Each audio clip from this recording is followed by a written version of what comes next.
Hey folks, my name is Jessica Mashkovich and I'm the host of One Take with Jess. My guest today is David Adorno. Hi, David. Hey, what's going on? We just sang a duet of the Little Mermaid song, which I'm so sad that I didn't start recording a moment ago, but maybe we'll have like a We'll little see. intermission and we'll sing again during that. The day is still Entertaining. young. So thank you for joining me on my podcast. You and I met on Clubhouse. And some people are still saying, what's Clubhouse? Which is fun because then I get to describe to them what Clubhouse is. And maybe you could actually describe what Clubhouse is, because then besides from being like the Clubhouse master as you are to me, I jump on and chat with you and your group almost every morning. Um, Yeah, absolutely. yeah, we could talk So about it Clubhouse. overall and Oh then man, introduce you for all of your other credentials for sure. sweet. Yeah, so Clubhouse essentially it's like the AOL chat room back in the day where you met up with strangers and you just engaged. Normally it was like ASL because as a teenager I was doing that. Wanted to meet other people, but no, different scenario now. Really, it's essentially what you've got is it's called drop-in audio, where you have a series of rooms that are categorized, and these rooms then belong, or many of them belong to certain clubs that are on specific topics. And essentially, you have the ability to hop into a room and engage in conversation with people who are not physically in front of you, but you can talk with them and connect with them, and it becomes what you want to make of it. And so, what I've seen a lot of is just a lot of people establishing brand new relationships. It's been a fantastic tool for marketing purposes, for working on your pitch, on working on yourself, engaging in thought-provoking conversation that it is really transforming the way that people look at themselves, their businesses, their industries, and I've made some new friends. So I'm very happy that I've been on Clubhouse, and go iPhone user, right? Yeah. Yeah. As you mentioned, it is like an audio type of drop in. You see a bunch of little squares, which are people's profile picture, and then it illuminates when they start chatting. And the rooms vary from whether it's business topics to, it could be religion, it could be a meditation session. It could be actually, there was a silent room. I thought I thought my phone wasn't working. I shut it off. I opened it up again. I restarted, but I didn't even know that is what it is. And it's a silent room where nobody talks, and you just kind of click on people's profiles and you do a little stealth getting to know you through the profile descriptions that are in there. So that was Yeah. interesting. And then there's like weird rooms, like controversial like titles that are so provoking, like you want to jump in there. And it was funny, there was a room, this isn't like controversial or provoking necessarily, maybe a little provoking, but it was called is are the food aisles at the grocery store racist? Oh wow, I was in that room. No Uh, way. Are you chef kidding? culture, in chef culture. That's where it was at. I I don't know if saw. was that chef culture, because I thought it just was like I didn't think it was tied to anything. Yeah, so there was a room called Chef Culture, and the conversation was brought up about the ethnic aisles in grocery stores. Are they racist? And they were talking about an article that was released about it, and essentially the conversation was far. It kind of went all over the place. I listened for a while. I spoke my piece. You did? Um, yeah, I didn't absolutely. stay more than 5 minutes. I was just like, are they I wanted to hear what really? people had to say. I was like, do you really feel oppressed because like it's all of the same aisle? I don't understand. And so really the conversation went all over the place. I'm like, can we just understand what business is all about? Yeah. Your major grocery store has a purpose behind. There's actually a lot of science behind the placement of product at a grocery store. Yeah. From the moment you walk into a store to the moment you leave, they've thought about the human interaction at a store. And so there is a purpose for things being where they are. Yeah. I think people think way too deep about things, and you guys were over the top. But you know what? It caught us. It caught you and I. Like we were rubbernecking. We saw that crash and we were like, what? Like, what was Absolutely. that? So you Yeah. and I hopped in. But yeah, so the Clubhouse thing is you have a number of invitations that you could pass out, and if you submit them to invite some of your friends that you think might benefit from, this type of stimulating conversation to participate in, or even to learn from or listen to or be inspired by. It's actually neat, and it's a shame that I know that Facebook and Twitter have new products that are on the heels of Clubhouse, and I don't know if It's it's not gonna. going to be the same, in my opinion. I don't think that they'll get the same type of traction. You also look at the quality, and so I have significantly decreased my time on other platforms merely because I've enjoyed the purity of Clubhouse. And So you think that the exclusivity is just naturally like filtering out some of the, um, you know, bad stuff? yeah, I mean, if you look at it this way, if you go to Clubhouse, you're not forced to engage anywhere. Hmm. Unlike maybe your Facebook profile, where you may have some friends that may have differentiating opinions across a number of different topics, from religion to politics to literally anything, right? Many times what we see on those other platforms is nonsense, and essentially, we're forced to consume that. Wherein in Clubhouse, for the most part, if I see a topic I don't want to get into that room, I'm not going to get into that room. Right. I'm going to keep it going and actually have a real conversation about topics that matter to me. Yep. There's also some funny stuff out there. Like there's a few comedians that I follow, and one of them created a room like, is it okay for women to transact stocks? Yeah, it's just like funny stuff too out there. Oh So, yeah, absolutely. I joined a club called Chaos Theory, yeah. and they do not allow networking, no self promotion. You just gotta have be in there, and it's just a really cool room, or the series of rooms, and it was just a bunch of professionals, people like us, and being able to have some off time that wasn't business centric. It was more like funny movie titles that they got it all wrong. It could be, what did you have for lunch? Like it's weird, normal things, off the wall stuff. They're all over the place, but it was nice to have that break too, Yeah. particularly if we're working from home, right? There's so much of us work from home. A lot of us are really just engaged like this in front of people digitally. And it's nice to have a new coworker, a quote coworker, in a similar space where we can just have conversation about stuff that, had you been sitting to me next to me in real life, we would have talked about. I agree. Well, you host a daily clubhouse called Confessions of an Entrepreneur, and every single day the topic at hand changes, which is great because you don't fully announce it until like that morning. So it's not like anyone can start planning a whole PowerPoint presentation, although it is audio. It's really very off the top of your head. What are you feeling? What are you thinking? Let's talk about it. On average, you probably have about 15, 20, 30, 40 people in there at a given time that, can, I don't want to say the word safe space because that makes me sound woke, but it is like a Yeah, little safe space, but not so safe. You can't say everything and anything that you wanted. You're still dealing with professionals that you may interact with in the future. yeah, absolutely. But yeah, it is a good place that I like to come to hear what people have Thank to you. say. Thank you. So Yeah, it was like just a brainchild that came to me after I got onto Clubhouse and realizing the potential that a room like that could benefit people. So I was like, cool, let's do something. Let's see what happens. I connect with some awesome people that wanted to help support it, and here we are. 2-ish, yeah. 2.5, 3 months later. I don't know how long it's been. That it's been running and running pretty well. And it's international too. So you have tons of people coming in from all different countries listening. And the stories they are very raw. Someone with depression or someone suicidal or someone who lost it all and was at the brink.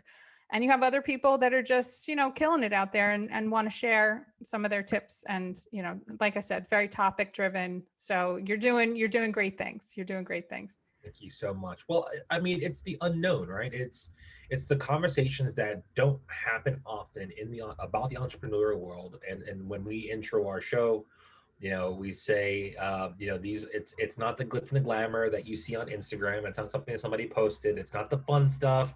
It's not the stuff that people dream about. It's the hard part of entrepreneurship. It is the other side of the coin.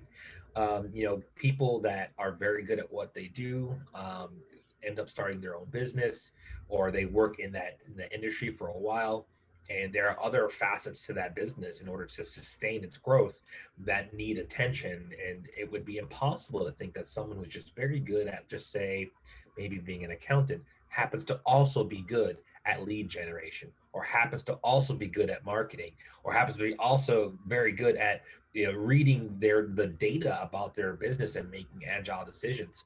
On top of that, they have a family to worry about, they have a relationship to probably worry about, a mortgage to pay, they have clients to keep happy, and it doesn't always go to plan. And so we have these talks that allow people to say what's on their mind, express what's kind of in their heart, share a story, and lean on other like-minded professionals that want to help. And not for the sake of helping, like, oh, I'm going to help and plaster it all over the place.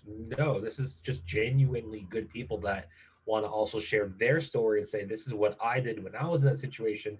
If it can help you, that'd be fantastic. But, ultimately, we ask that if anyone has a personal, professional story or experience they can share that would help someone out, then please give the advice freely. And if you find yourself in a place that you're so strong and vulnerable enough to share your desire, your need, whatever you need help with, that you can then pose that question to the room and see if someone be receptive to what someone has to say.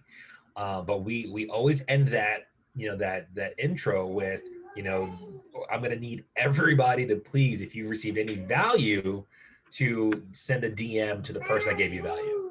Mm-hmm.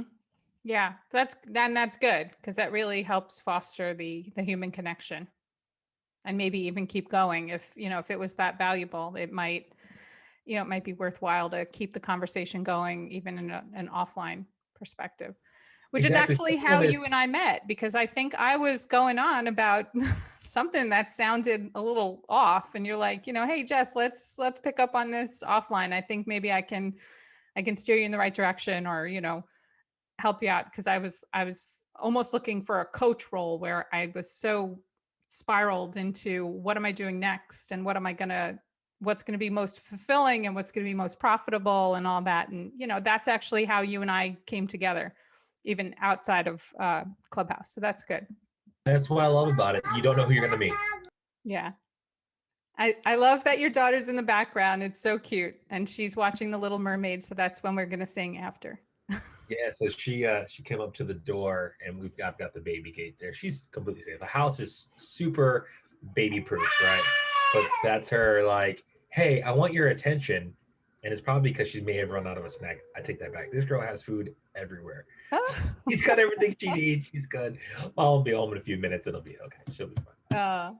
Well, baby stories. My husband and I were out at an estate sale, and there was a woman online waiting to get in. She had her baby with her, who was 5 months old. So she asked, how old are your kids? She was asking me. And my answer was 245 months old. Because I have a 20-year-old. Oh my God. So when do you stop counting in months? I guess, by the time you get After the first year for me, I was like, just a year. And then when I was like, do I need to give you months? I go, don't make me do math if I don't have to. What's wrong with you? Moms don't stop after a year. They're like 18 months, 22 months. Yeah, well, mine's So 245 months. That's great. 6'1" and 245 months. So I'm going to read your bio basically from the Clubhouse, profile that you had placed, because I think it's so cute and so compelling. You're an OG marketer, original gangster, and executive strategist, angel investor, super nice guy. Yeah. And you believe in purpose over profit. Now, I always grapple with that, because purpose and passion are two words that are just so challenging to actually maybe plan your life around, especially when it comes to profit. Not everyone has those in sync, and not everyone, if you're striving for it, I don't know. But you're also the host of Confessions of an Entrepreneur, as we talked about on Clubhouse. And you work with businesses, like if you were to change out of that superhero costume and put on the other superhero costume, you do work with businesses in sort of re-engineering or looking under the hood to see what's working, what's not working, and how could we optimize, and what are the catalysts to get this business as best running in best shape as it can. And you also do tons of marketing. So marketing online, Google, data driven, Facebook ads. So you're knee deep in algorithms and all that fun stuff too. Yes, all day, every day. And there's one thing on here, a Clubhouse blind taste tester on Instagram TV. What? So cool. I love that. One of my favorite things to do. What is that? So I came across some really cool companies on Clubhouse that were selling stuff. Like I said, it would be full of entrepreneurs, people you would have never, ever met. And so we were doing this show on a Saturday with Holland Reed, and people were putting this stuff up there. And I was so compelled. The very first thing that I bought was olive oil from Chastity Pritchett. She is an awesome human being. So if you get an opportunity, Emblem Olive Oil is the name of the company. I saw her in the room. Yes, she's so cool, so relaxed, so laid back. But that olive oil is fire. It is so good. And I'm a foodie, so I love that whole process, right? Like I love to try and taste things and so on and so forth. And so she was the very first one. Apparently, they say that fresh olive oil tastes like freshly cut grass. So if you're getting like a hint of like freshly cut grass in the olive oil, that is like super, super quality fresh olive oil. If it has Absolutely. no taste whatsoever, then it's already been, I don't know, sat on the shelf too long, or you bought it. It tastes very manufactured. It's just not good. Yeah, so that was like that was the first purchase. I ended up buying things like, I bought like seasonings. I bought burger seasonings, wing sauce, candles. Like I'm just trying all these things. I've got news. I bought coffee. I have a bunch more reviews to put out on Insta. I got to get caught up on, but it's been great just finding all these people all in Clubhouse. Yeah. And you actually buy these things? Do they send them? Do you send free product? Is that how that happens? Because I know everyone's always got their. No, I pay. I'm supporting the small business. I was like, I've had people offer, hey, can I just send this to you? I'm like, nope, send me an invoice, or where can I pay online? Yeah, that's really nice of you. It's really nice of you. I've worked with some buyers in the industry. I as you know, created a product called the Throwbie blanket poncho. And before this, I also created a different product, which was a versatile bathrobe. And I was on the Today Show. And the person who brought me on the Today Show actually she asked for a dozen more, so she can give them as gifts to the anchors of the Today Show, Matt Lauer, and all the people that were on there. I don't know if Katie Couric was on there at the time. I don't think so. I think she had been gone by then.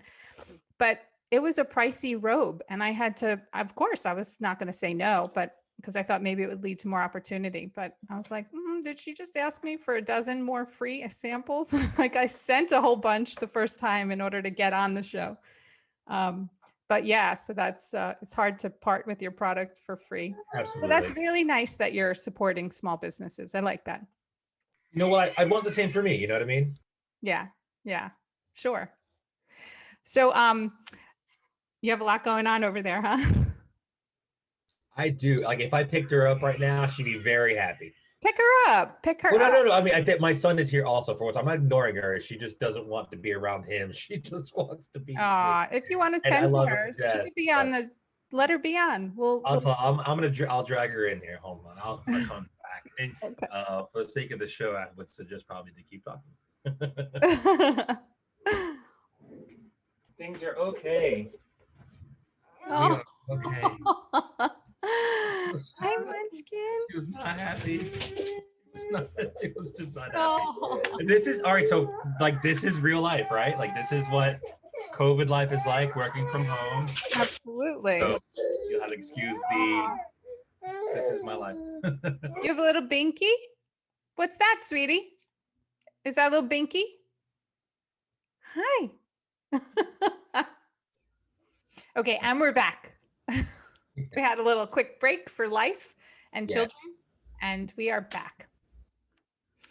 Okay, so what were we talking about? We were talking about, I know we were going through the Clubhouse. We were going through the bio, the Clubhouse taste tester. Yes, I've got a really long list of stuff that I've received, I've purchased.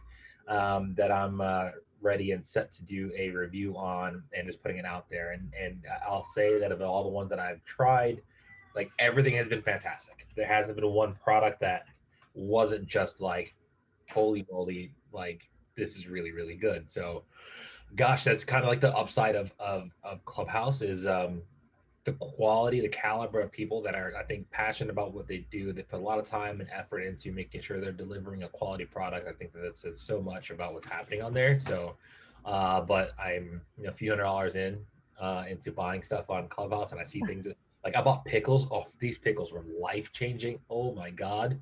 I don't know if anyone's ever uttered those words. What? So I say that because I'm a heavy foodie. Love my food. I'm incredibly my palate is quite refined. One thing I could not get over is dill pickles, and for the most part, pickles thereafter kind of had this resemblance of like kind of taste to me, and so with time I try to like them more. I try to work my feet into liking pickles more, which sounds crazy, but as a food person, you want to like everything. Um, so Holland, who you may have met in our room during COVID, started making and selling pickles like from home. Uh-huh. These pickles, let me tell you, were everything in my life. Like I went through a jar like that, literally What split. what could be special about the pickle besides for the pickling spices? Did she, I So mean, so the pickling you got to get process, the right, like it was squeezing. so good. The density was Yeah. right. They still had crunch, but the flavors were good. They were sweet. It was like a bread and so it wasn't dill. It was like this. I think you call them bread and butter or Yeah. something like that. I don't know what they're called. They were awesome. Oh my god. So they also had like a spicy garlic one, which was great. And I demolished those. Oh my So gosh. good. I So think this sounds like a whole new career for you. You might go broke doing it, all I, but all I want to do is just do taste testing. My life would be complete. that's a good life. Honestly, I swear. I love food too. And maybe I'll get on that bandwagon too. I'll taste It's worth it. I'll bring it up in the room and be like, anyone have anything that I can taste? Exactly. That might be a weird question. But yeah. So let's talk about the clubhouse room in terms of like productivity and what has come of it. What has come of it for you? For example, you do spend a chunk of your day in the room, and I know it's for the goodness of the people and all, but has anything come of it for you aside from your new taste testing career? Are there some people that actually you've gotten as clients, and not to say that this is a business generating platform by any means, but I'm sure that you can tell that there are people that are a bit in need of the services that you provide. So has this been a good conduit to striking those relationships? Because some people are in Clubhouse for business reasons, to gain clients or to gain investors or customers. Yeah, absolutely. So I do put time into Clubhouse into the mornings, and for what it's worth, I am multitasking. I'm sitting in front of my computer. I have my phone up. I have it out. And I'm working on something during the conversation. And so it's not that I'm just like heavily focused, phones in my hand, I'm not doing anything else. I am able to juggle a conversation with everybody in the room and engage and reset and so on and so forth while actively, working on a client's website or working on an ad campaign or something along that line. So I do stay active in that sense. As far as how much money I've made, I haven't made a dime. Yeah, Uh, not, no, not but a one. However, that being said, what I'm finding is that I'm getting a much truer or better calling to people that are paying attention to me, which I feel that in the long run could potentially lead towards money in my pocket or a client in our books. Most importantly, yeah, you're correct. Listen, purpose over profit all day long. Chasing your purpose pays a greater dividend than trying to chase paper. And so by essentially freely, openly, and regularly sharing my knowledge, my experience in my business endeavors through, say, marketing, business ownership, entrepreneurship, then I'm able to help other people. Things that normally people would pay for, I want to give away for free. And because I would have loved to have had that type of valuable information when I first got started. And so that's truly a big driver behind what I do on Clubhouse is let me just be that person that gives themselves away to other people for the sake of impact. Now, I also know that in the long run, it will always pay me back.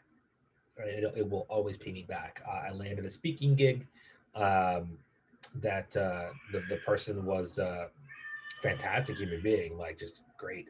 It was a good fit, and so I did do a speaking gig off of that. But what I'm seeing more are the right relationships or something that could happen here in the near future. Um, and so Clubhouses, think about it, really has only been around for a few months, under a year. Um, Right. we're seeing the absolute surface level scratching of what could potentially be a significant impact driver for a lot of people's businesses. And so right now we're really just curating relationships, really working on myself, working on my brand, working on my ability to speak. I'm listening in on conversations and partaking with some people that probably would have never met ever. And Yeah. so I'm very happy for that. I'm very happy that I'm able to be that person for a lot of people. Yeah. And that's great. And I applaud it. And I think what you're doing out there, is certainly giving of yourself, at least even providing the opportunity for other people to give of themselves. So, I hope it continues because people are getting value and possibly customers or relationships or, there's been coaches in there that are like, oh, hit me offline and I'll, coach you through this, or I can offer you services or, so some people are in there to give away their knowledge, and then others are like, we need to dive deeper into this. So, and plus I don't work for Absolutely. free. I think Yeah. one person in there said, listen, I don't work for free, so I'm happy to participate for the few minutes that I'm here, but then you can hire me. Totally right. And if you look at it this way, right, what you're hoping to have happen is that is a conversation that's in Clubhouse opens up the opportunity. So there's just Yeah. the talk saying there's a bit of validation that happens. So when someone speaks, they then have to validate themselves in their positioning in whatever service or offering that they have to bring to the world. And if in that they're able to secure something within someone else, then God bless them. Great. If that means that it's me giving you advice on marketing, it's me giving you advice on your ads, it's me giving you advice on whatever that might be. If that put you in a place where like, man, I really want to work with him on a professional level, then so be it. At the same time, I will sit there all day and just give you advice until I'm blue in the face. But it really comes down to two things. You either will do it yourself, which in most cases most people do not, or they end up hiring me anyway because they've established a sense of connection that I understand what I'm talking about and I'm able to execute on that. So, there's a sense of confidence that comes with that. I'm very comfortable in saying that I execute and I execute at a high level. I'm very happy with what I've done within my career, and Hmm. my goal is really just to create impact with other people. I love what I do. I love sharing that, and I challenge myself on a regular basis to learn more and see what other value I can bring to people. Tell me a little bit about what you do, what you started doing, and then now what you're doing now. And then true confessions on your part of what gets you stuck. Where do you Oh man. find that So, you're I'll give you kind of my background. I used to do graffiti as a kid when I was much younger, and then I turned that into legal graffiti, which is graphic design. I've always been the artistic type. I ended up picking up Photoshop from a friend of mine, and I'm like, oh, this is pretty cool. So the very first thing I wanted to do was take graffiti and see if I could draw it digitally. This was in the late '90s, early 2000s. So then, as I dug around and I was like, oh, this is actually a pretty neat program. I ended up designing logos and websites, which led me to working for, at the time, was the world's largest pay-per-click search engine, findwhat.com. They what had was it? findwhat.com. Okay. Yeah, so this is super OG pay-per-click search engine. And back then, there were a number of search engines. It wasn't just Google, right, that was out there, but you had these smaller networks of just, it was the Wild West, and everyone had their own pockets of attention. And so after a while, I kind of broke away from that arena. I worked with some really cool companies there, but I broke away from that. I just wasn't Corporate world wasn't for me. It wasn't me. It wasn't my personality. I didn't thrive in that type of environment. It was like watching the movie Ants, you know, where everyone moved and danced the same way, and I didn't like the idea that I became a number. And then as I progressed forward as a professional, I ended up getting, if you would, a lot more attention for that person who was developing websites locally, who was making very cool designs, logos, things that were working, attracting people, functioning as necessary. And I ended up getting hired on as a marketing director or a marketing manager, and then essentially at the executive level of a marketing chief marketing officer. Um, so throughout the time, there's just this progression.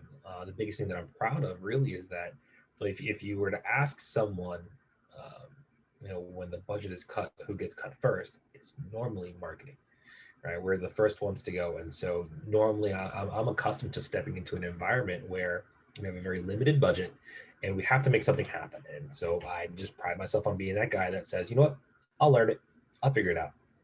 And that allowed me to learn how to shoot photography, how to edit photography, how to shoot video, how to do motion graphics, how to set up audio for that, how to do green screen, you know, how to compile all of that together. And then obviously building out a website, building out marketing material, because no one was doing it for me. And if I wanted it to be a successful marketing director, then I had to put it on my back. Mhm.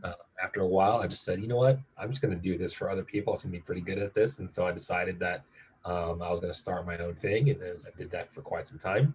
Mhm. And at some point, I reached this level of burnout where the burnout was incredibly intense. Is it when you started your own thing, you had to now market yourself? So was that word of mouth, or did you find yourself Absolutely, using your own tools? 1000%. Yeah, totally organic. Organic, Uh, which yeah, is great. I That's had like the people. easiest and best kind. Well, that I think what so it was a gift and a curse at the same time because I was just so bad at managing all of that. I would say yes because I was concerned about making money and getting a paycheck, and I'm like yes, yes, yes, yes, yes. But then I was burning the candle by both ends. It became overwhelming, and essentially what happened was I had an evening where my daughter wanted to play. It was like 7:30. She jumps on my lap, and I'm like, honey, give me a minute. Like I'm working, and she goes, ugh, again. And like that was that aha moment within me, like, dude, what are you doing? Like, Mhm. what are you working for? Why are you busting your ass to only ignore the people that you're doing it for? And I never thought about it that way. I never looked at it that way. I didn't think I was ignoring my family. I thought I was doing the right thing. The right thing being that deeply ingrained within me is to be a provider, is to go work and support my family. And what I wasn't doing was really taking care of myself very well, nor maintaining my relationship with my children. And so I walked away, sold it, and I took on a job. And But wait, why would you, if you were to have gone into your own business as sort of the consulting hat that you wear at certain times with clients, what would you have told yourself? oh, I needed to be better. I needed to be much, much, much better at delegating. See, I wanted to do it all. I wanted control. I was afraid that if I were to pass on certain tasks to other people, that they weren't going to do it the way that I do it. But in order for me to grow, in order for me to become better, I had to say, I've got to trust somebody eventually, and I have to do that. The trust has to be given in order for me to take trust away. And But so so I would, you decided not to, because that's really hard. I know because I'm not there yet. Um, you decided to sell it and take and your next walk away. step because you would not cross that bridge.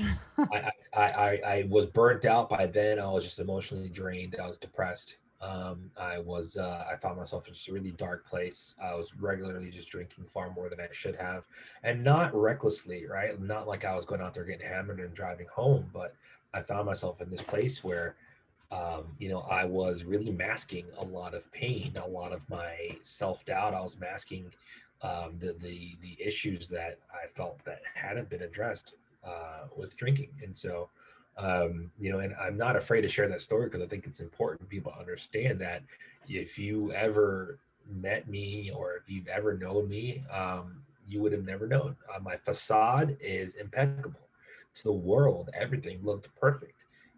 And not that I went out of my way to do so, but I know how to just put on a smile and keep going and then deal with my demons behind closed doors. Mhm. And so that allowed me not to self-destruct, if you would, on a platform, but I was selfish. I was imploding within me and within my home. So, you know, I found myself in this place. I'm like, you know what? Screw it. Let me just kind of live this comfortable life of just getting another job, working for another company. And, you know, I just want to hang up my, we have a football term. We're going to hang up my cleats. So I'm going to hang up my cleats and just going to work for someone else, and started doing that. Got to this place where there was a lot of regulation that was um, heavily impacting the company's ability to maintain making money. Um, and then COVID hit, and essentially that's that last hire, first fire. And not that they were like, David, you suck. No, they're like, man, this sucks for us. We think you're great, yada yada yada. So I have a good relationship. Yeah. You know, we had to find another way. And so March 1st of last year, I started my company, Adorno Enterprises, with a heavy focus on trying to just do Google ad management. And that's where the start came from. And at that Mhm. time, my business partner and I, we were just friends. I'd known him since high school. He was coaching me on getting unstuck in my business, getting to where I needed to be, giving me the right answers and motivation and so on and so forth. And it worked out pretty well. So in that period between March 1st and the end of last year, I made more in that time frame than I've ever made working for another company at the like executive level. And so, you know, I attribute that not just to the relationship that I have with my partner, but primarily my ability to adapt and learn. I'm like, David, you're in that zone again. Don't do it again. Right. Like, You and so, are. I was just going to say that you're back in that zone again, but you have someone there by your side who knows your ins and outs. He knows your strengths. And even more importantly, he knows your weaknesses. exactly. So, Perspective is so nice. And, you know, when I'm down, he picks me up. When he's down, I pick him up. And so, you know, we don't always see eye to eye, but that's what partnerships are all about, is that we always have conversations about what that looks like. And because we do have a unified vision about where we want to go with our business, you know, we just kind of settle up and keep going. We have an extreme amount of ownership in ourselves. So if I mess up, which I have, I'm human, I got to say, yeah, that's on me. And that's a really hard pill to swallow. It's an incredibly jagged, hard pill to swallow. so do Uh, you feel like being accountable, because you're accountable to each other and you're accountable to yourself, but when you're a solo entrepreneur, you're only accountable to yourself. And correct. it's you're harder on yourself than possibly your business partner is, where your business partner is like, oh, we'll get them next time, or, you know, don't worry about it, brush it off. Like they could give you that permission to move forward as opposed to beating yourself up. Do you Right. feel that if you had that partner, well, no, because you can't rewind, but do you feel that you would be able to tackle some of the other things that you couldn't when you were solo entrepreneur? For example, the delegating side of Yeah. things. Like if you were to Quite bring possibly. in an accountant or just a Um, person, do you feel like you'd be able to let go because you'd have someone there with you saying, okay, let's let go of those reins together? I think so. It would have been easier that way. I also, you know, my circle is incredibly important. The people that I keep around me is incredibly important, and so, you know, they were also in this place of the come up of sorts. Excuse me, and you know, they were, you know, they do well for themselves, but you know, they are essentially the people that I would turn to when I have maybe a business problem or a question or concern back then. And it's not that they weren't supportive. It's like it was just really difficult to come out and tell these guys, like, hey, man, like I'm struggling with this. And it's like it's a combination of me being a guy and me being, you know, proud. A lot of time people think that they don't have problems and they don't acknowledge those issues. And over this past year, I've learned to put those at the forefront of my vocabulary. That's the first thing that I'm saying. And what are my problems? What am I have to put it out there and keep it ahead of me and not behind me. And I don't want to drag them behind me because it's only weight. And so That's You know, interesting. I would have had probably a hard time then. Still, I've done a lot of learning over the last year. What am I really made of, and what's my purpose? What am I doing this for? And I've seen so much more validation and confirmation in me from external forces that have said, "Man, you're really good at what you do. Be proud of the accomplishments that you've fulfilled, and the sky is truly the limit here in the near future." Um, How yeah, did you move past the drinking side of things? Because I assume the drinking thing was just to escape or be like, you know what, I need to end my day, and now I'll just have a drink or two or yeah, whatever. very valid question. So, as the year progressed and we're getting later towards 2020, I had my wine subscription, Wall Street Journal, I was getting like 14 bottles at a time. Ours just got delivered today on the porch. And listen, for what it's worth, alcohol wasn't my problem. It was me. And I had to deal with how I handle and how I processed my emotions. And so having a better outlet for that, having a better way to digest and understand how I feel, and then leveraging my resources to help me take that and turn it into something I can work with. That was the difficult thing to do. So I found myself later in the year just kind of drinking, almost putting down like a bottle a day. Mhm. And most people are like, oh, that's great. And it's nice to joke around like that, but it's not great. And it's not when you're waking up and you start working, you don't think anything about it. It's 9 o'clock in the morning, you crack a beer open, you keep working. Mhm. And I joke around about living in Florida, and we're like, oh, toes in the sand, beer in my hand. But Mhm. that's just not good. I emotionally, psychologically, physiologically was connected, and felt that in order for me to celebrate, I had to celebrate with a drink. In order for me to get over my bad day, I had to take the edge off with a drink. If I'm bored, I might as well make myself a drink. And I didn't like that control over me was like it was out of my hands. And so I did a dry January. I was like, I got to do it. I got to do it. So New Year's was the last drink. You get past day 3, and it was smooth sailing. I ended up doing 45 days of sobriety, and it's weird to say those words, sobriety, like it's crazy. But 45 days of sobriety, and I have control. And so That's most very cases, good. most people would say, listen, if you've had a drinking problem, then you don't touch it again. And I felt like I needed to learn how to deal with my emotional uh, um, weight first before realizing, can I truly control myself? And Yeah. so I have. I processed a lot, and I honestly I couldn't have done it without Nicole, my better half. She's fantastic. Aw. Well, I mean, that's all great, and I applaud you. And it is unfortunate that there's a stigma that comes when you say sobriety or drinking problem or any of those things, because I think it is a real thing. And I think it is a real thing for all people of even all ages and all socioeconomics, especially the work from home. You're here, you're right near the wine, you're right near the Facebook posts of people having glasses of beer and wine at 2 in the afternoon or 1:30, or like the lines are totally blurred from let me have a martini on Friday nights at 7 o'clock when I meet friends for dinner versus I'm home, I'm not going anywhere, it's 4 o'clock, I'm going to make a martini right now. I you Yeah. know Big deal. So I'm calling it the end of my day. And then instead of it becoming like a drinking problem where you're fall over drunk, it becomes a drinking habit and a drinking casual comfort thing where you're just like, I own this place and I can have it when I'm I at want. home. I'm not driving. I'm Yeah. an adult. Yeah. Exactly. I'm not going anywhere. Why not? It'll just take the edge off. So I think you're not alone. I know you're not alone. Actually, all too well, I know you're not alone. Um, and I mean, we go as far here to just remove. I just did this recently. I removed the alcohol from the kitchen. Oh, And I wow. was like, you know what? I'm gonna have to walk. If I want to go get something, I'm gonna have to walk into my husband's office to go. And I'm like, keep an eye on me because I feel like I'm not fully, you know, behaving or watching myself with the proper restraints when it comes to alcohol. I'm just being a little too free myself. And that's worrying me.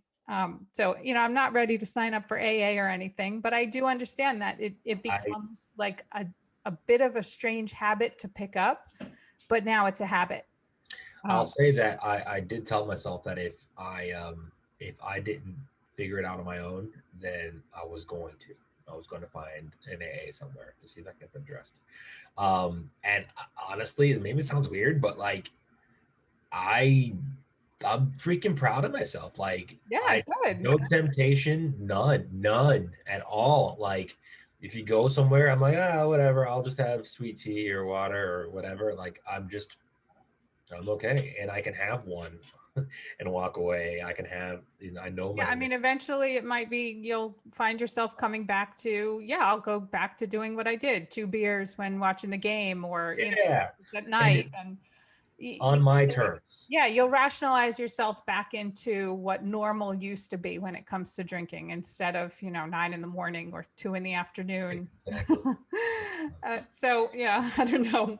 We're still working on that, but you're not alone. I will certainly say you're not alone. This whole pandemic has kind of like flipped everyone to a different set of behaviors. Not to blame the pandemic. Everyone is fully in control. And I've worked from home for 20 years. So I should be, in a more normal routine in doing this, pandemic or not. But right on.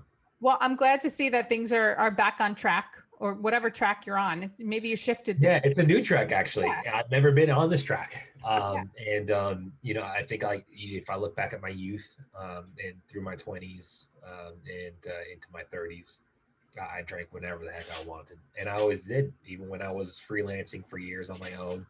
I used to tell people my biggest, I love entrepreneurship. Like my hardest question I have to answer is, where am I going to eat chicken wings and drink beer today?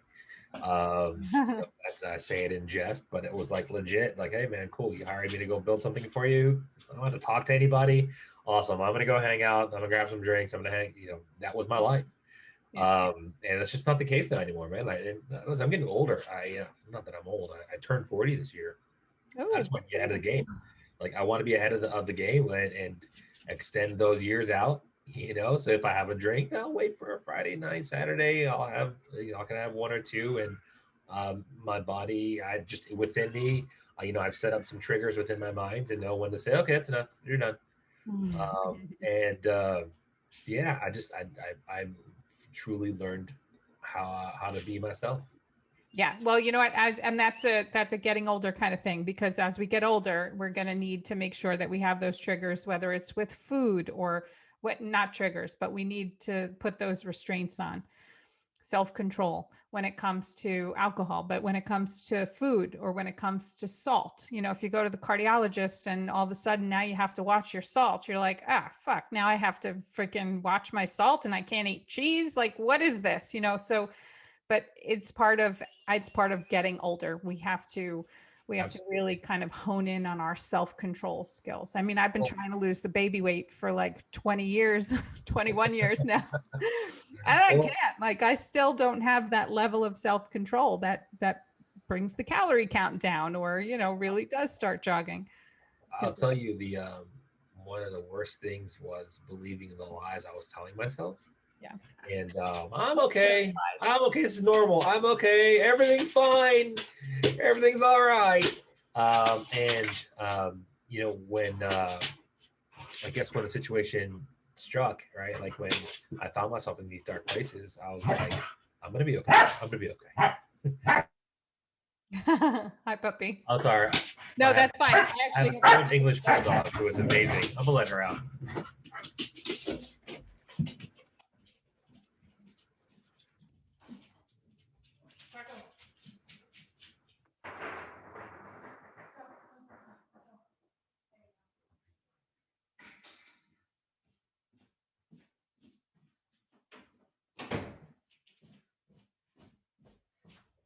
Okay, sorry, I had to let them out too.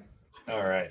So we believe our own lies, and it's I don't have a problem. I'm okay. I have this under control. I'm going to be okay. Like it'll be fine. And I took it hook, line, and sinker.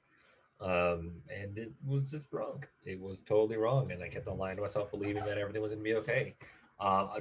Or I could never think then of a future that existed without me being able to go to a bar and just have a water or to drink a soda or something like that. Mhm. I couldn't imagine what people would think of me. Like I was almost like I can't let people see me weak because I decided not to drink anymore.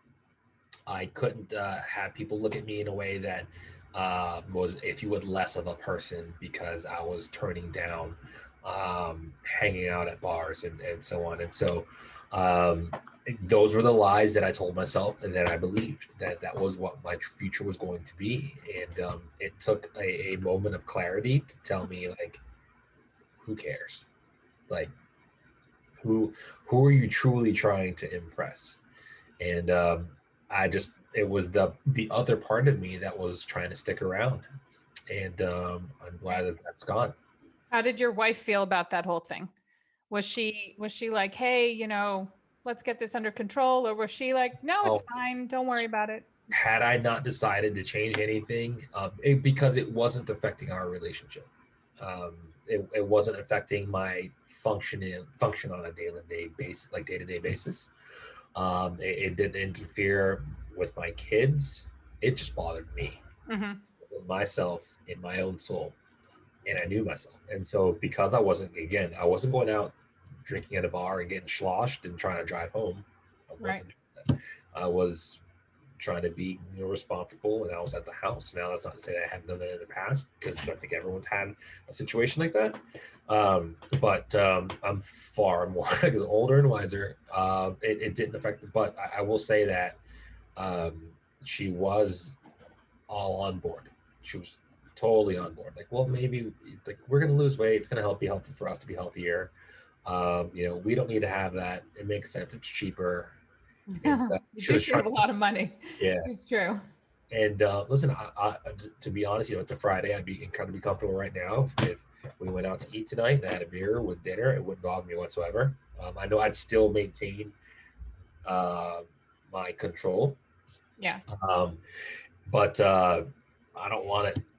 I just don't. I don't have that within me. And I've had a series of negative situations that have occurred in my life that otherwise would have driven me down a very dark hole. Mhm.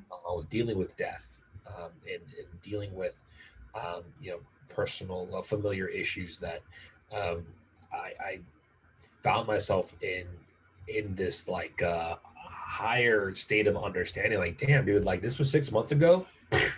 Not even 6 months ago. Bottle straight to the lips and call it a day, right? Like I would have completely drunken my emotions away, and Right. that's just not me anymore. Well, that's And good. I share this. This is for what it's worth. This is No, what but you Confessions should of an share it. Entrepreneur is all about.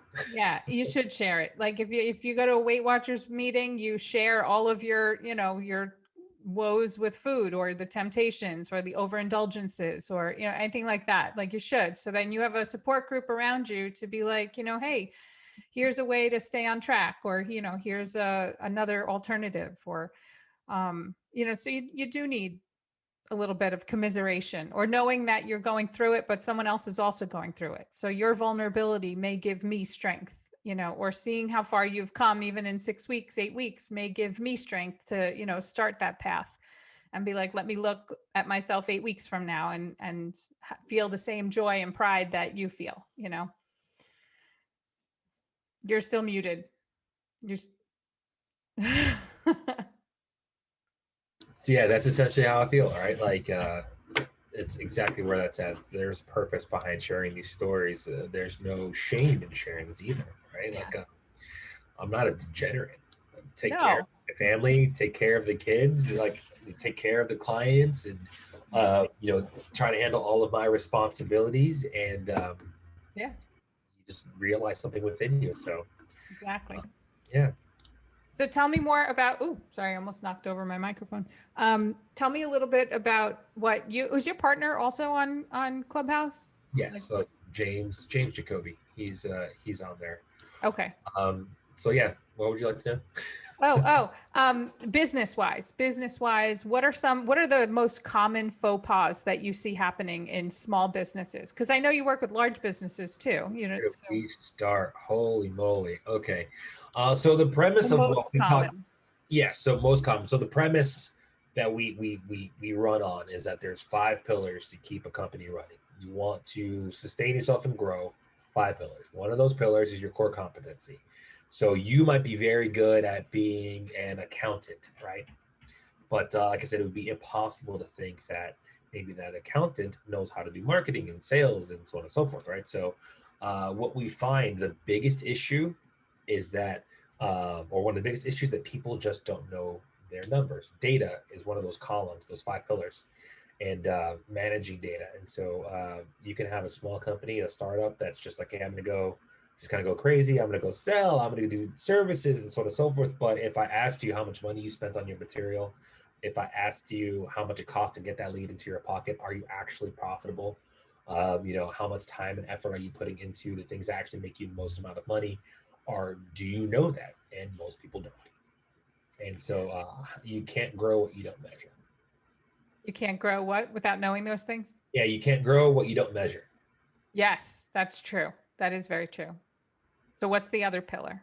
Oh man. So the 5 would be your core competency, your financial, so managing, knowing your numbers, Knowing your financially numbers. speaking. So are you profitable? Things like that.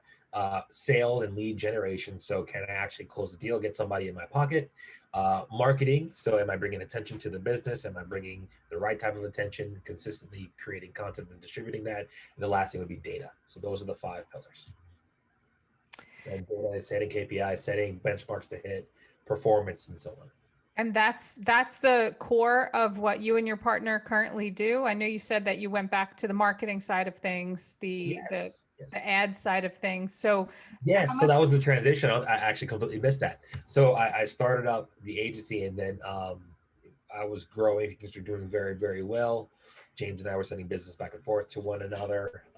We kind of had this point where we're like, we should just work together. So I flew up to New Jersey November 6th. I was up there for a weekend, and over the period of about 4 days, we put a business plan together on how we're going to, essentially make this happen. It's been a learning process ever since, but essentially we are slated to do very well this year. And within 6 weeks, locked in a high ticket sale that essentially, I don't want to just say like put us on the map, but for the most part, put us on the map. So, and the and then since services that then, you're providing to that like big client are what? so essentially what we do is we're able to identify the needs that the company needs. And for the most part, it's usually across all of those pillars with the exception of their core competency. Mm-hmm. And we fulfill with integrating, if you would, simplicity within their own places, the systems and automation and AI. At a high level, essentially, we analyze everything that they're doing within their company, and this is before we actually engage with them. We're able to then um, engage with them and say, "Hey, listen, this is what we're seeing. This is the plan. These are the problems. This would be our plan. This is what we would do.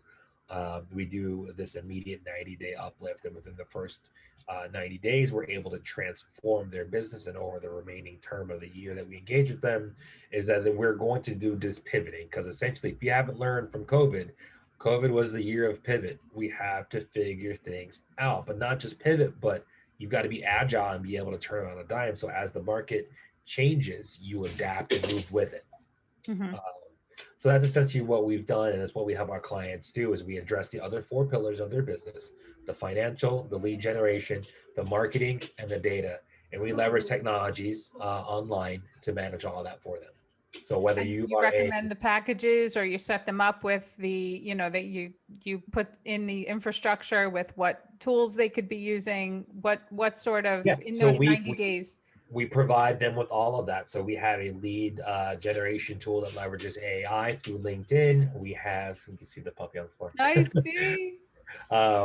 We have a social media management that's been it's private alpha right now that essentially allows you to aggregate content and schedule your content out. Think like Hootsuite, without the bloat of Hootsuite. So we're able to automate that process, to redeveloping a website if necessary, building out landing pages, managing Google ads, Facebook ads. We can essentially, if it has to do with anything that I've ever done in my 20 years, where I'm jumping in and we're changing that out. And then the data management is incredibly important also. So we need to be able to understand what your KPIs look like. And so we have a visualized dashboard that we give our clients as well.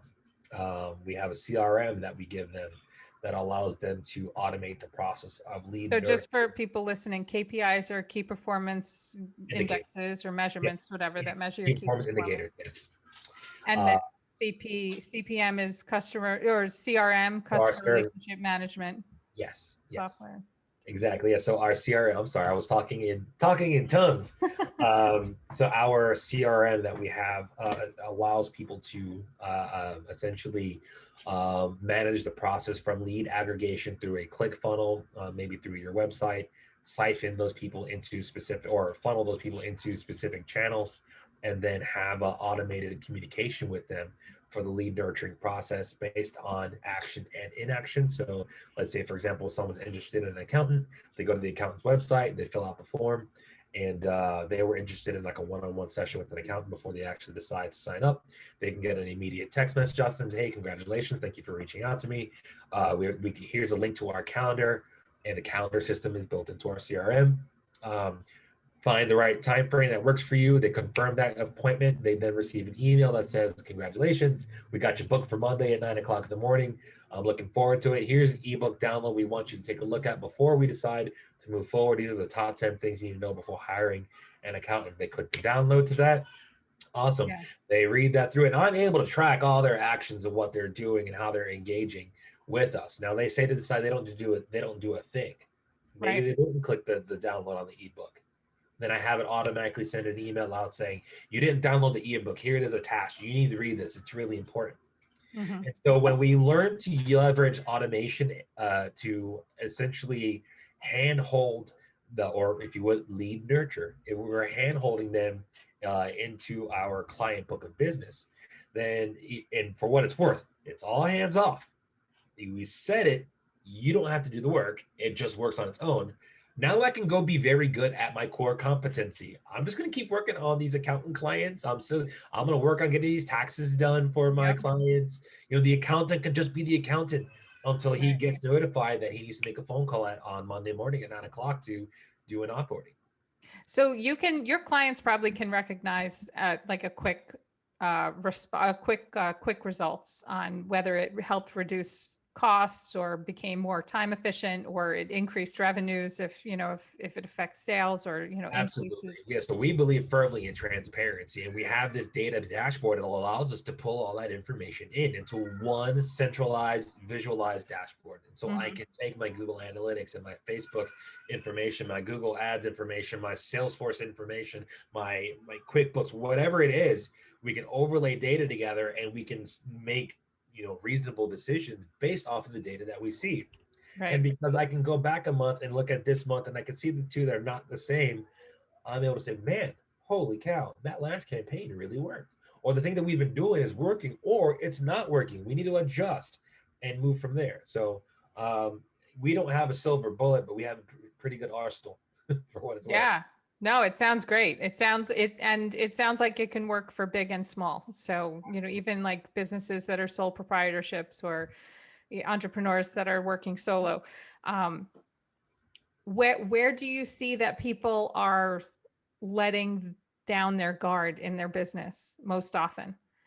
Which aspect? Is it the sales and marketing side of things? Like they're building great widgets and they're doing amazing stuff. They're just not out there. They're not grabbing people's attention. You could build it. If you build it, they will come. Is not how it goes. So Not are they lacking in the sales and marketing side, a or lot. or And or you have the other side where you're overselling something that you haven't created and you don't even have the money to create it. So maybe they don't have the capital behind them. Like where are things going wrong? we honestly, we really don't see much of that. We see a lot more of the first that you were talking about, which is the sales and marketing side, but more importantly is the data they're not capturing. And so they were students of data, students of understanding that the numbers have to all make sense, and they would understand that all the effort has to be measured. And if that effort doesn't lead towards money back in your pocket, they need to reevaluate what they do. Should something be then, offset to someone else? So we talked about this quadrant before that if you look at um, trying to determine what to offset to someone else, there are things that you do very well that you love to do, things that you don't do well that you, I'm sorry, things you do well that you hate to do, things that you don't do well that you don't like to do, and you understand the quantity. I know, it's just fun watching you. I was trying to dig through all that. So it's how well you do it and how much you like it. Yes. So things you like, you hate to do, or I'm going to figure that out before we get off. It's things you do well, you hate. Things you do well, you love. And then things you don't do well, you hate. Things you don't do well, you love. All right. So there we go. I painted that picture. And essentially, the thing that you want to let go are the things that you hate to do that you can send off to other people, but you absolutely want to prioritize the things that you love to do Yeah. that make you money. All right. It really just comes down to a factor of making money. And so, that's why I started my agency again, doing ad management, because I do that very, very well. Could I go back to building out websites, 100% building sites? Yes, but that's what burnt me out before. And Right. so, although I'm very good at it, in my time necessary to redo it properly is really intense. And I can't serve all my clients well that way. Yeah. Although our agency now offers that because we have people that do it with us, like employees.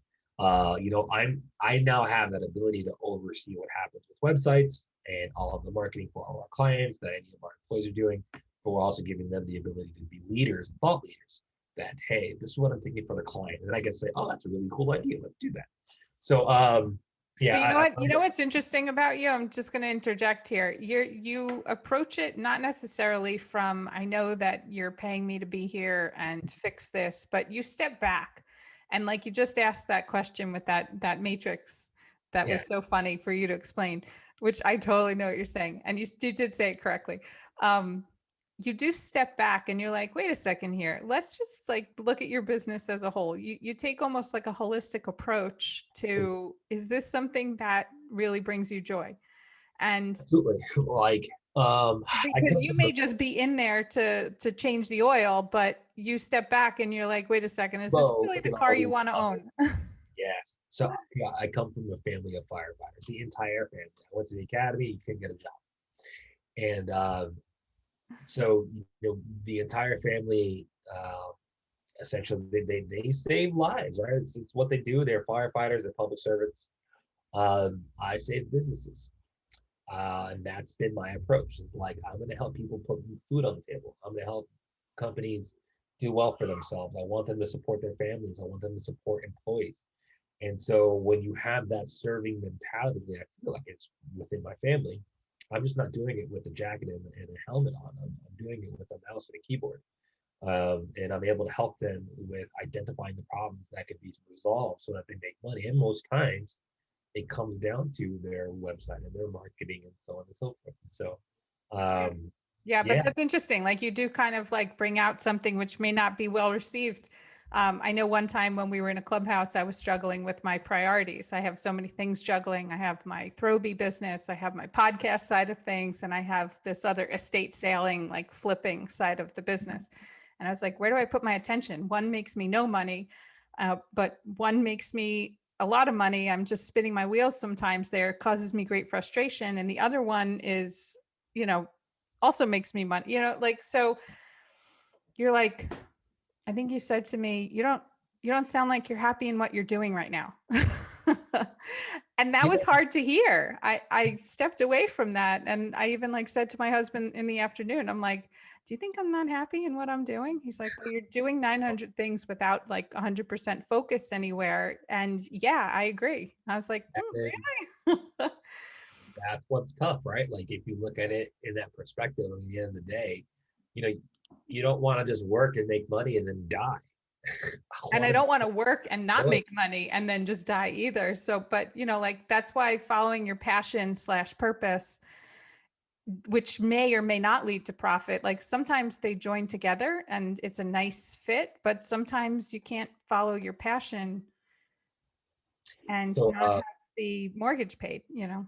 and I think it really comes down to being able to have delayed gratification. So, could I make enough money that allows me to support the things that I want to do that doesn't make me much money, right? So, you know, I have a love for cars. If I could be in the exotic car world, I would totally do that. I haven't found my way in yet.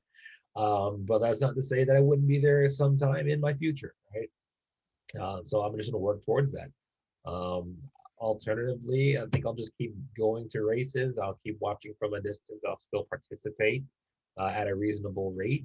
But at the end of the day, I still have my responsibilities at home, taking care of my kids and paying bills and so on and so forth. That's really important that I spend time towards securing my financial bottom line, maybe focus on some investments. And you know what? Why I can set time aside in the future, right? I can say, maybe once a month I get to do this for myself. Maybe once a month I get to spend a day where I just get to be all about that one thing, Yeah. that not work. And I think that that's necessary too, because you've got to give you something. So would you like, have you pursued any exotic car companies to go in there and take apart and take a look at? Or do you think I that would haven't. muddle? I have. I'd love to. I haven't. Honestly.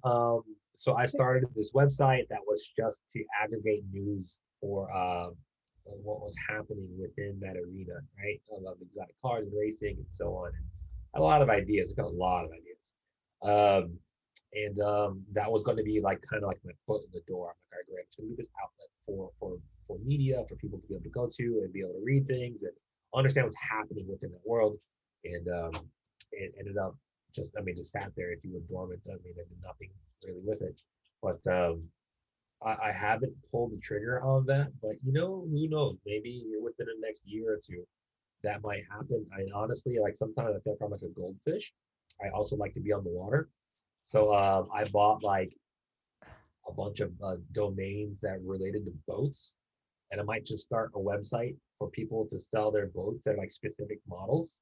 And I don't know, maybe I can attend an event that's close to the water and I manage to make money being around water. Like, I don't know. It's the way I see it is like, if I'm interested in it, I'll buy the domain name, I'll build a website out for it, and maybe it'll allow me to spend some time doing what I love to do, but also making money at the same time. Yeah. That sounds like a vision board type stuff. Totally. Do you My think vision that would be huge. it would be like a vision billboard? Yes. Do you think that you've intentionally resisted pursuing this path because you don't want to bring these two worlds together? Like maybe your exotic cars and your boats thing is something that you find joy in, which is kind of outside of your everyday, working with other companies and doing that. And if you bring the two together, you might find the grunt side of the inner workings of the exotic car business, and it might not be as beautiful and shiny as the car appreciation side of the thing. So it might be better to keep those worlds separate so you can be that spectator or appreciator or Right. aficionado of that, as opposed to getting under the hood and seeing all this corruption or stuff or dysfunction. That, not to say that that is the case at all, Right. but I think that there may be a space for me in that arena. There might be something I could do in that space. I hadn't figured it out yet, but in the meantime, I'm just enjoying it. For yeah, now, just enjoy it. I was gonna be a fan. I'm an avid cigar smoker for what it's worth, and I at one point wanted to design like the cigar ashtrays and find ways to make that work. And so I bought a domain name. I'm like, oh, who knows? Maybe I'll import some stuff from China. I'll sell it online, and then I get to spend a little bit more time with cigar. But I'll never stop liking it. Yeah. How So many for domain now, names do you own? how many domain names? Do you own Oh yeah, I'm at like about 100. 100? Yeah, that's a low count. Wow. Are you pressured to just make something out of it to No, make I've had a on. little? I've had something. I have held on for years. Oh my God, I'll get to this eventually. So the idea behind that is that so here's a business story. Wait, Uh, the audio is a little bit fragmented. I'm not sure if your mic is somewhere else. Are you using computer mic? yeah, can you hear me now? Is that any better? Yeah. What happened there? I don't know, but we're good now. That's so weird. So about 13, maybe 14 years ago, I had the idea of um, goodness, of setting up a website where people could rent out their own car to someone else. Uh-huh. And I was like, this would be great. Ran it by a friend of mine who I highly respected, like a New York stockbroker kind of guy, really smart guy, new financials, new businesses, blah blah. And he says, Dave, man, like the insurance is going to be crazy. It will never work. Yada yada yada. Like, yeah, man, I really think it'll work, man. I think that we can get this working, and we can build out a really cool website where someone will go to, where they can check in, check out, blah blah. I didn't do it. Fast forward. You ever hear of the company called Turo? Turo. I Turo. assume that they do exactly They that. do Yeah. exactly that, and they are huge. You can now go to any city, damn near any city you want in the United States, and rent someone's car. Yep. It's the Airbnb of autos. Of autos, exactly. And then another situation where, like I said, I come from a family of firefighters. I came up with the idea around that time of a heads-up display for firefighters. So if you've ever walked and spoke, which you probably haven't, but essentially you can't see anything, right? So these guys have their SCBA on, so they've got their mask on, and I was thinking of a heads-up display that displays heat imagery, right? So like a FLIR, The night vision camera? no, not night vision, but heat, right? So Heat vision. Yeah. I'm sorry. Yep. right. So it's a infrared scanner, from my understanding.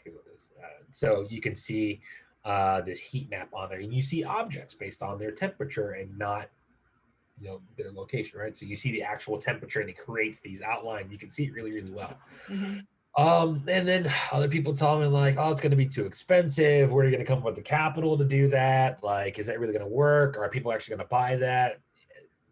Sure enough, another company comes out. We're talking about way later. Yeah. Way later. We're talking about the past few years. Right. Came out the same.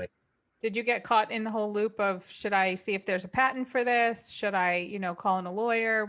Are you in that entrepreneurial mind space, or Then no.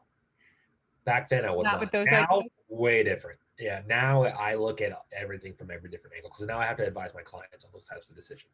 Mm-hmm. We have to be able to tell them, okay, so we need to do it in order to protect yourself. This is what you need to do to ensure that you're doing the right thing. Obviously avoid a lawsuit. That would be fantastic.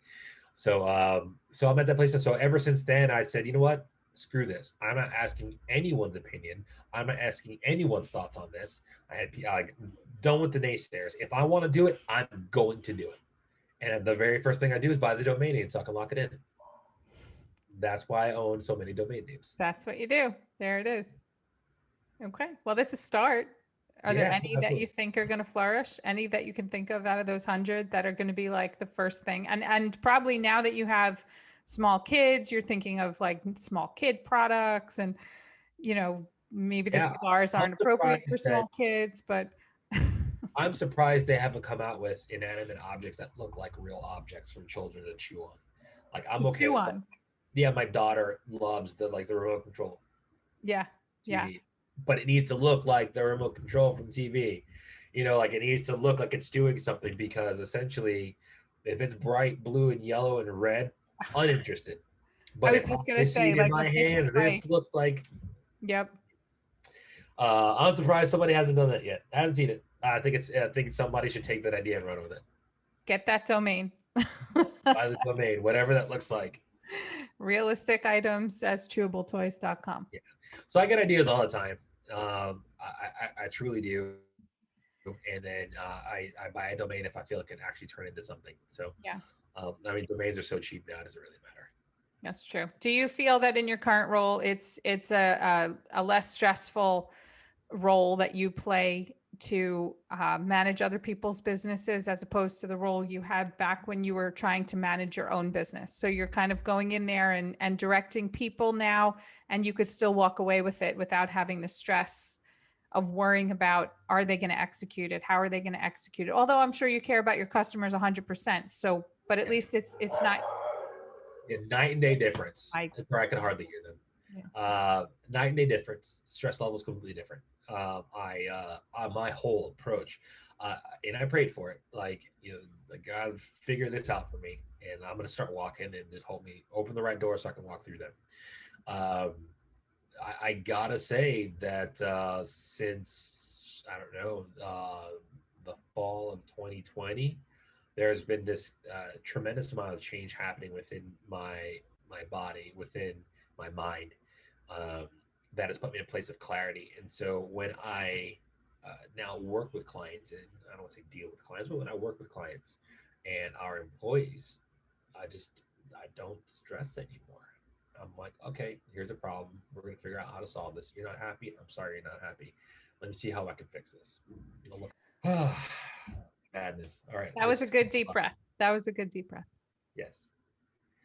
Let me just check something real quick. Yes, we were talking of the fact that being one removed from the company revamping itself, or needing to delegate, different roles to different people, or hire new people, or spend more on marketing, and here's how to do the campaign, and being one step removed from it is like night and day. Breathtaking.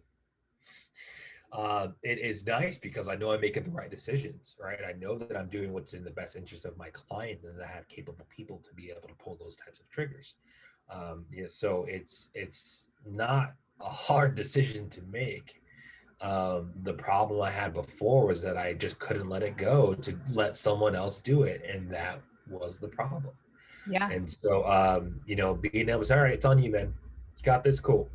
And listen, I've eaten some crow for it. I had an employee that I hired that we no longer work together, but gave that person the opportunity to make good decisions and help them out. And I had to put in extra hours to fix the problems. But at least I learned to try to let someone do it. And so it's only going to make me better at being a manager and being a business owner. I at least gave them opportunities, and I tried to teach them, and it wasn't a good fit after a few months of really trying to give these people opportunities. And so yeah, and that's hard.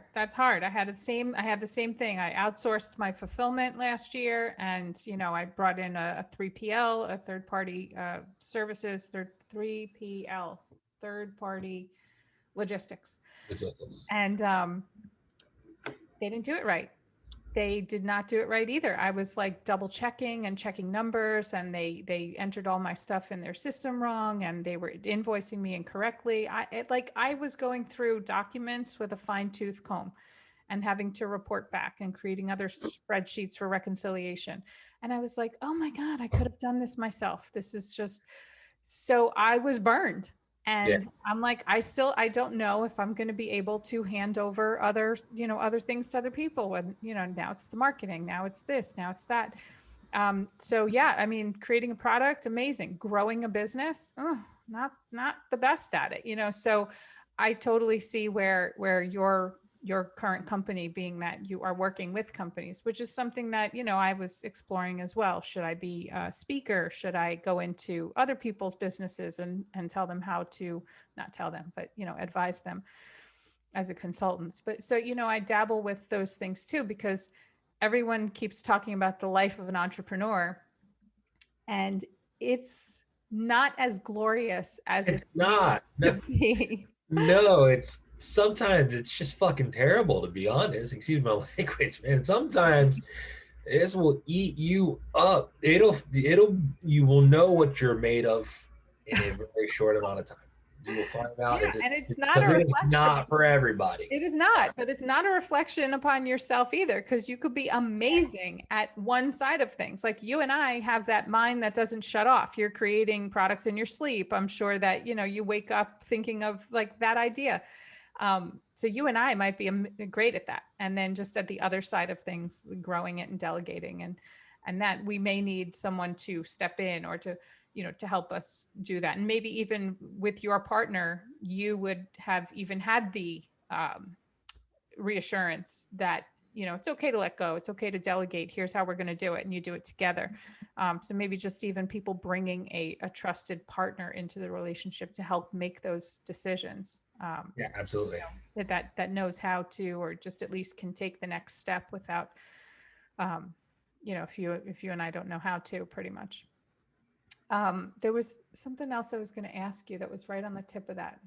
But yeah, go ahead. You look like you have a thought. No, you're fine. No, you're good. I was chewing on something in my head you were talking about, so, but no, you're good. But you know what? The long and short is that entrepreneurship is challenging. Not every bit. I mean, you are still currently an entrepreneur. Yeah, absolutely. I don't think that'll ever go away. I Even think the if word is just a catch-all now for just any small business. exactly, The whole entrepreneur thing used to mean something different a long, long time ago, but now absolutely. it really is just a catch-all. So to me, actually, in my eyes, you and your partner are a small business. You're consulting. You're a whatever you want to call it. Yes. Process If reinsurance. we become a multi million dollar company, right? I'll never stop being an entrepreneur and wanting to create something new. I'll never want to stop to build something else out. And all right, it's time to try the next thing. It's time to try, doing another service, or it's time to keep it moving till the day I die. I love I love this stage. I love this age of a business. Yeah. It's exciting. We're building. There's a lot of momentum, a lot of movement, and so I know that I get tired of it. I mean, listen, we have an exit strategy for what it's worth, right? We build up the company to a point that we can walk away. We can sell and walk away. Then we can. Actually, exit strategies are interesting because you think people are creating companies in order to intentionally have exit strategies. But how would someone even start to plan their exit strategy, or at least plan a goal to achieving a level where they could say, okay, now let's execute on our exit strategy or not? Like, what are some goal planning things that need to happen to even? I mean, ultimately, I believe that if there's enough demand in the market for your product or service, right, or the whatever it is that you provide, and there are other people in that space that, if you would, are kind of big players in that arena, then it'd be great to see you put yourself up to uh, get to a place that you look very appetizing to these other people in the space. So, if you've ever watched an episode of Shark Tank, which I think I feel like everybody has, they ask a lot of the basic questions: How much money have you made off of this? What are your cost per goods? How long have you been in business? It's all of these things that they want to hear before they start to invest are similar things that you want to be very well aware of before presenting it to someone that can buy you out. And that's part of the exit strategy. And so the goal is to always have yourself in a place where your business can be set up to be purchased, meaning you are a good running business on and off the books. On the books, so on the books, clearly all of the numbers make good sense. You've got regular recurring revenue. You see a steady growth. There's market demand for it, and it's proven. And then off the books is that you got good company culture. The people like working there. It's a good business that is very well received by people around you. So are companies also, is it in their best interest to try and build as big of an email database as they can, as big as a social media following as they can, establish intellectual property that could be associated with the product or service that can be sold along with it in your exit strategy? I'm trying to think of like the little. Okay. So I don't believe you need a big email list. I think you need a refined list. I don't just want everybody's email address. I want the people that I'm going to communicate with to be a fit for us. And you've got to be a good fit for me. Intellectual property, very good things to have, because these are kind of be these aces up your sleeve that will give you a competitive advantage in the marketplace to say, hey, this is what I have. This is my shiny object.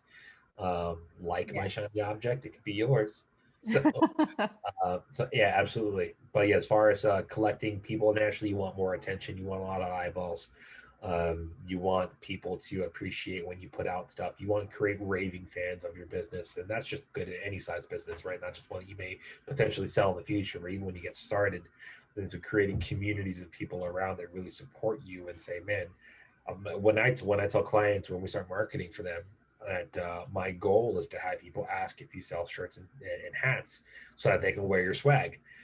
let's have you in that place where you're creating this fandom around your business, where they do a lot more of the marketing for you and they support you. Mm-hmm. That's great. You're an angel investor. One of the feathers in your cap say that you're an angel investor. Yeah. What is that nowadays? And who have you invested in? So essentially, I work primarily and only with felons. Okay. And the reason I do that is because these people are the people that are normally shunned by society. Mm-hmm. They are the people that, I'm sorry, she's dad, dad, dad. These are the people that are essentially they're shunned by society. They're traditional, the traditional light. People would look at them and think like, I'm just not going to get in bed with a felon. And I see it as these guys have served their time. They've done what they were supposed to do.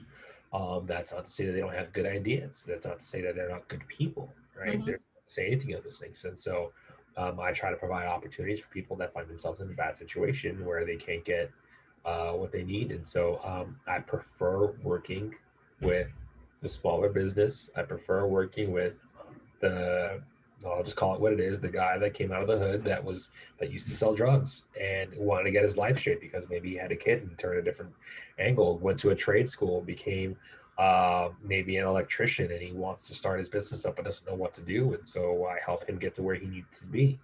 We do that for a portion of ownership in the company, and we set him up to do well. And so leveraging the relationships that I have to help him get moving forward into the future, creating the right connections for that person, and maybe a vendor, maybe a client.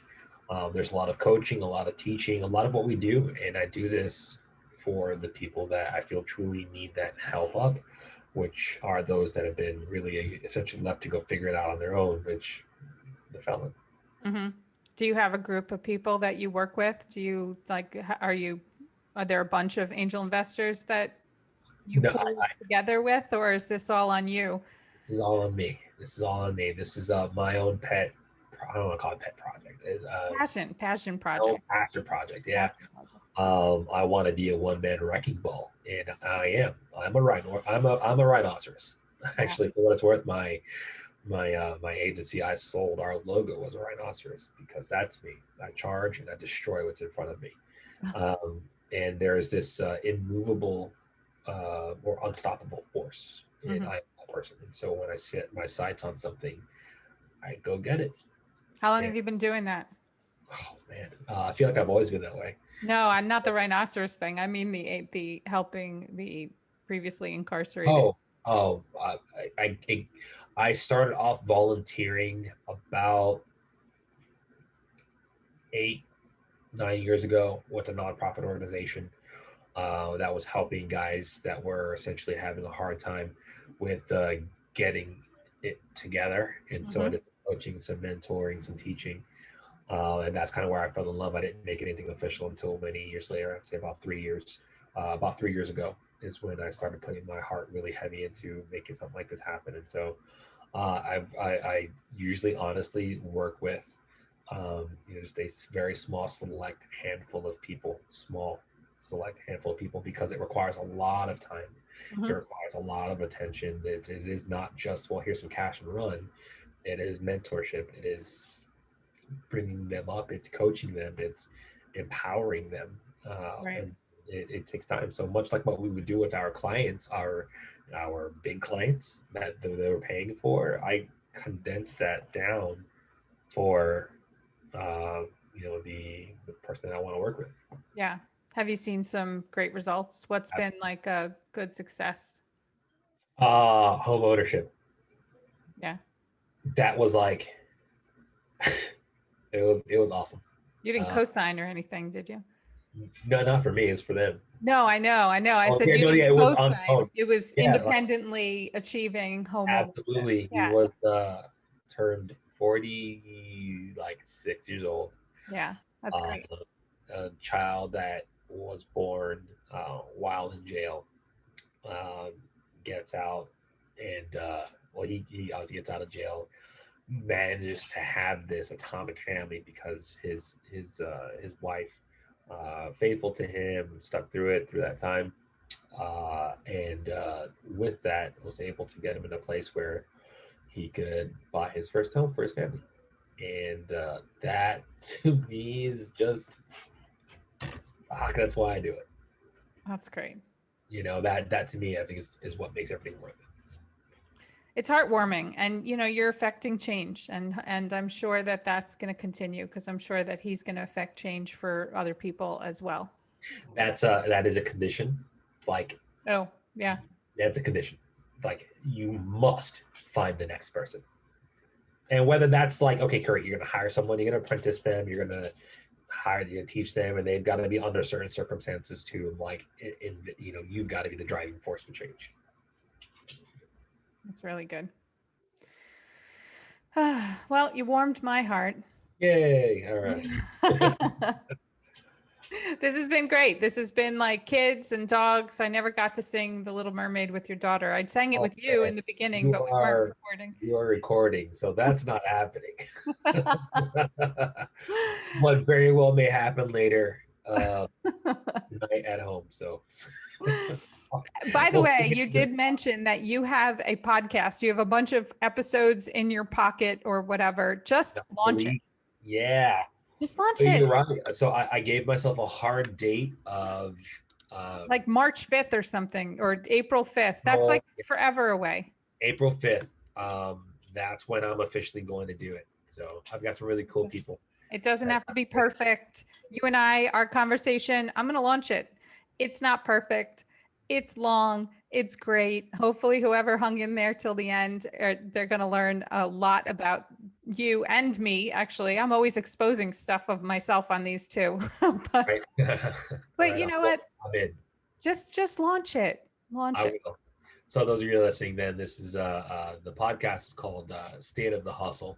And essentially we are curating conversations with people that have fantastic come up stories that may not be the people that you may have heard of before. And so for every one Gary V, you've got 100,000 other people that have really cool stories, similar to the people that I like to work with. So immigrants, felons, the underserved, the guys you would never thought that did it.